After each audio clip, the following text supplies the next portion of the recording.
capital and consequent increased rate of local profit, etc., items will diminish in amount as the country becomes settled and cleared. Editor. What are necessary qualifications of a settler's wife, and the usual occupations of the female part of the settler's family, are your next questions.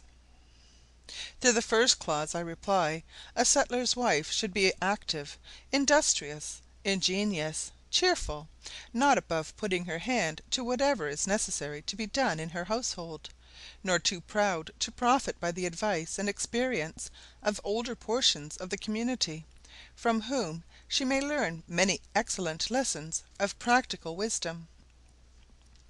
Like that pattern of all good housewives described by the prudent mother of King Lemuel, it should be said of the emigrant's wife, "She layeth her hand to the spindle, and her hands hold the distaff. She seeketh wool and flax, and worketh willingly with her hands. She looketh well to the ways of her household, and eateth not the bread of idleness."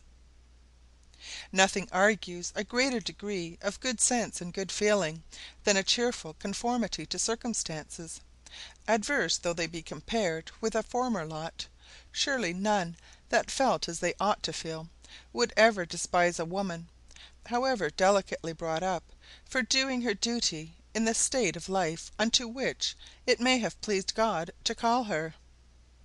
Since I came to this country, I have seen the accomplished daughters and wives of men holding no inconsiderable rank as officers, both naval and military, milking their own cows, making their own butter, and performing tasks of household work that few of our farmers' wives would now condescend to take part in. Instead of despising these useful arts, an emigrant's family rather pride themselves on their skill in these matters. The less silly pride and the more practical knowledge the female emigrant brings out with her, so much greater is the chance for domestic happiness and prosperity. I am sorry to observe that in many cases the women that come hither give way to melancholy regrets, and destroy the harmony of their fireside, and deaden the energies of their husbands and brothers by constant and useless repining. Having once made up their minds to follow their husbands or friends to this country, it would be wiser and better to conform with a good grace, and do their part to make the burden of emigration more bearable. One poor woman that was lamenting the miseries of this country was obliged to acknowledge that her prospects were far better than they ever had or could have been at home. What then was the cause of her continual regrets and discontent? I could hardly forbear smiling when she replied, "She could not go to shop of a Saturday night to lay out her husband's earnings, and have a little chat with her neighbours, while the shopman was serving the customers. For why, there were no shops in the bush, and she was just dead alive. If Mrs. Such a one, with whom, by the way, she was always quarrelling when they lived under the same roof, was near her, she might not feel quite so lonesome." And for the sake of a dish of gossip, while lolling her elbows on the counter of a village shop, this foolish woman would have foregone the advantages, real solid advantages, of having land and cattle, and poultry and food, and firing and clothing, and all for a few years' hard work, which, her husband wisely observed, must have been exerted at home, with no other end in view than an old age of poverty, or a refuge from starvation in a parish workhouse. The female of the middling or better class, in her turn, pines for the society of the circle of friends she has quitted, probably for ever. She sighs for those little domestic comforts, that display of the refinements and elegancies of life, that she had been accustomed to see around her. She has little time now for those pursuits that were ever her business as well as amusement.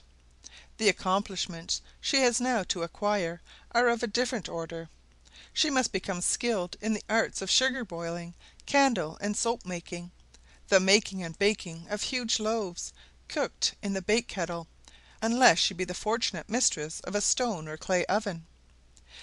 She must know how to manufacture hop rising or salt rising for leavening her bread, salt meat and fish, knit stockings and mittens and comforters, spinning yarn in the big wheel (the French Canadian spinning wheel), and dyeing the yarn when spun to have manufactured into cloth and coloured flannels, to clothe her husband and children, making clothes for herself, her husband, and children, for there are no tailors or mantua makers in the bush. The management of poultry and the dairy must not be omitted, for in this country most persons adopt the Irish and Scotch method, that of churning the milk, a practice that in our part of England was not known. For my own part, I am inclined to prefer the butter churned from cream, as being most economical, unless you chance to have Irish or Scotch servants who prefer buttermilk to new or sweet skimmed milk. There is something to be said in favour of both plans, no doubt. The management of the calves differ here very much. Some persons wean the calf from the mother from its birth, never allowing it to suck at all. The little creature is kept fasting the first 24 hours.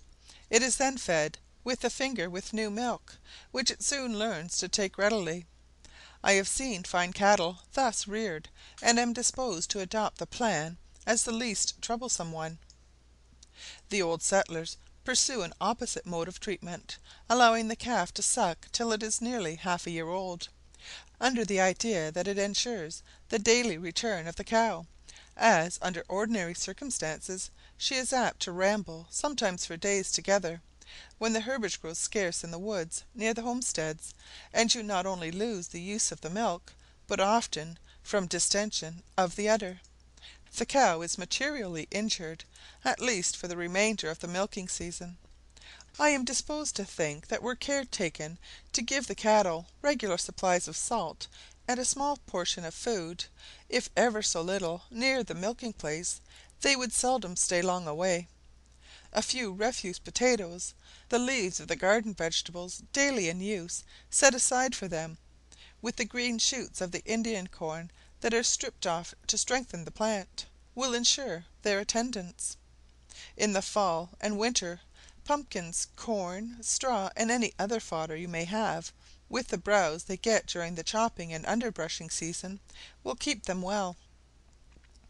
The weanling calves should be given skimmed milk or buttermilk, with the leafy boughs of basswood and maple, of which they are extremely fond. A warm shed or fenced yard is very necessary for the cattle during the intense winter frosts. This is too often disregarded, especially in new settlements, which is the cause that many persons have the mortification of losing their stock, either with disease or cold. Naturally, the Canadian cattle are very hardy, and when taken moderate care of, endure the severest winters well; but owing to the difficulties that attend a first settlement in the bush, they suffer every privation of cold and hunger, which brings on a complaint, generally fatal, called the hollow horn. This originates in the spine, or extends to it, and is cured or palliated by boring the horn and inserting turpentine, pepper, or other heating substances. When a newcomer has not winter food for his cattle, it is wise to sell them in the fall and buy others in the spring, though at a seeming loss. It is perhaps less loss in reality than losing the cattle altogether. This was the plan my husband adopted, and we found it decidedly the better one, besides saving much care, trouble, and vexation.